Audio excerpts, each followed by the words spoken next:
ሮጦ ያልጠገበው ካሊድ ታዲያ ከእድሜው የገዘፈ ኃላፊነት በጫንቃው ተሸክሟል። ታናናሾቹን የማጉረስ የማልበስ ኃላፊነት። መጀመሪያ ልጅ ነኝ። ደግሞ ከኔ ቀጥሎ ያለ ነው። ደግሞ ታናሽ ነው። እሱ ሙራድ ቃሲም ይባላል። ደግሞ ሮብሰን ቃሲም ይባላል። ከኔ በላይ ታላቅ የለም።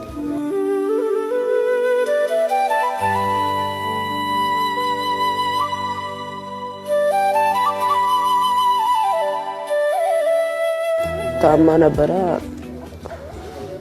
ኦፕሬሽን ተደርጋ ነበረ። ወደ ላይ ትወጣው እንደ ልጆቻችሁ የኔም ልጆች እንዲማሩ አርጉልኝ ሳይሰለች አደራ እንድትረዱ በሕክምና እንዳይጉላሉብኝ አትተውና አደራ ልጅ ካሊድ እንግዲህ ጎረቤቴ ብቻ ሳይሆን የልጄም ጓደኛ ነው። እኔም የ7ኛ ክፍል ተማሪ ልጅ አለኝ እና ከልጆቼ ጋር ኳስ ይጫወታሉ። በቅርበት ካሊድን አውቀዋለሁ ማለት ነው እና